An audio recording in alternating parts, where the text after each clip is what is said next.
নন্দগাঁও এটি স্বয়ং কৃষ্ণ ভগবানের বাড়ি এবং কৃষ্ণ ভগবানের বাবা নন্দ বাবার নাম অনুসারে এই গ্রামের নাম হয় নন্দগাঁও। কিন্তু এই নন্দগাঁওয়ে শুধু নন্দ বাবার ভবনই নয়, এমন অনেক জিনিস আছে যেটা এখনো পর্যন্ত খুব কম মানুষ জানে।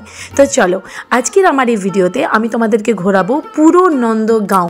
হ্যালো এভরিওয়ান, নতুন দিনে আরও একটি ব্রজভূমির নতুন ব্লগ নিয়ে হাজির আমি প্রিয়া। শোনা যায় নন্দবাবার এই বাড়ি যেটি এখন মন্দির রূপে বিরাজ করে।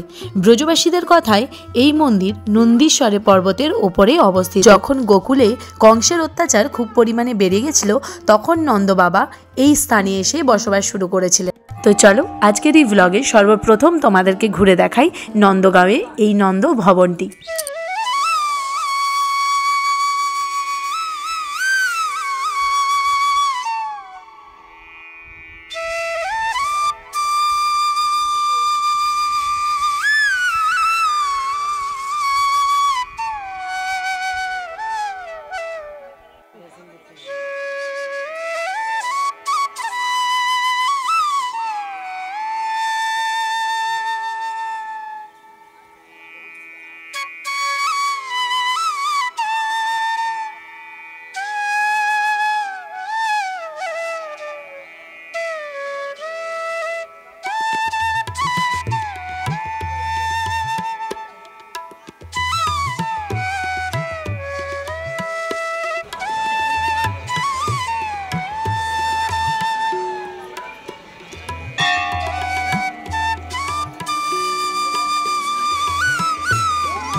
এই নন্দভবনের এই স্থানে এলে তোমরা দেখতে পেয়ে যাবে যেখানে কৃষ্ণ বলরাম, মাতা যশোদা এবং নন্দ বাবার মূর্তি আছে, যেটি এখানে পুজো করা হয়।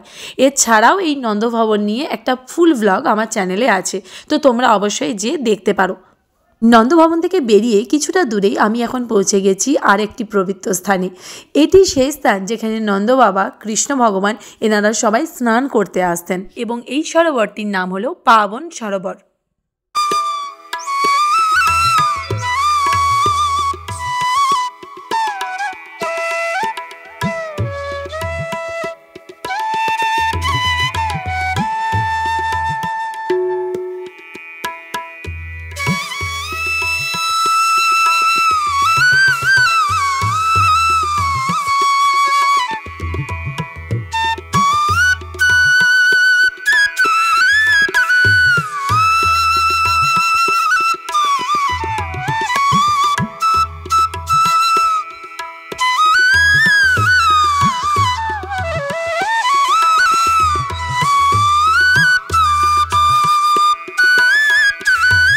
নন্দগাঁয়ের এখন আমি যে স্থানটিতে দাঁড়িয়ে আছি, এই স্থানটিতে আজ থেকে 5500 বছর আগে ভগবান শ্রীকৃষ্ণ তার 9 লাখ গাই চড়াতে আসতেন। আর এই পবিত্র স্থানটির নাম হলো টের কদম্ব। আর এই টের শব্দের অর্থ হলো জোরে আওয়াজ, আর কদম্ব শব্দের অর্থ হলো কদম্ব গাছ। এই স্থানটি নন্দগাঁয়ের আশেশ্বর মহাদেব মন্দিরের কাছেই অবস্থিত।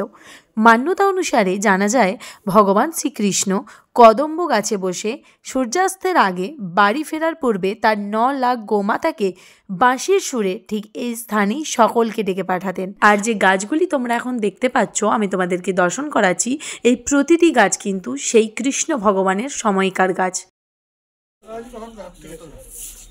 এর কদম্ব স্থানটি দর্শন করতে করতে আমি তোমাদেরকে প্রথমেই বললাম যে এই স্থানটি নন্দগাঁয়ের আশেশ্বর মহাদেবের মন্দিরের কাছেই অবস্থিত। তো এবার আমি তোমাদেরকে নিয়ে এসেছি সেই আশেশ্বর মহাদেব দর্শন করতে। ভগবান শঙ্করের নাম এখানে আশেশ্বর মহাদেব কেন হয়েছে সেই কাহিনীটিও তোমাদেরকে আজকে জানাবো, এবং তার সাথে সাথে এই পুরো স্থানটি তোমাদেরকে সুন্দরভাবে ঘুরেও দেখাবো। তার আগে দর্শন করা যাক।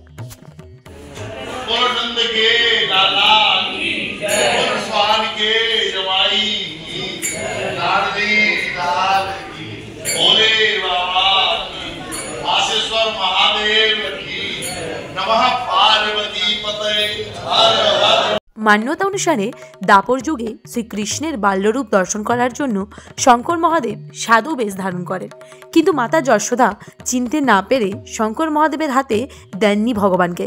তখন তিনি এই স্থানে অপেক্ষা করতে থাকেন। তখন শ্রীকৃষ্ণ একটি লীলা করেন, তিনি খুব কাঁদতে থাকেন। তখন মাতা যশোদা এই সাধু বাবাকে নন্দভবনে ডেকে পাঠান এবং কৃষ্ণের বাল্যরূপ দর্শন করান। আর তখন থেকেই এই স্থানের নাম আশেশ্বর মহাদেব মন্দির হয়ে যায়।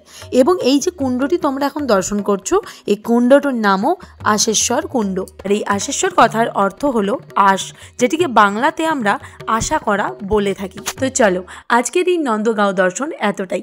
আশা করি এই নন্দগাঁয়ের বিভিন্ন স্থান তোমাদের ভীষণ ভালো লাগবে। আর যদি ভালো লেগে থাকে অবশ্যই কমেন্টে রাধে রাধে লিখে যেও।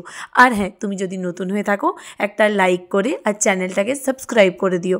তো চলো, খুব তাড়াতাড়ি দেখা হচ্ছে অন্য আরেকটি ভিডিও। রাধে রাধে।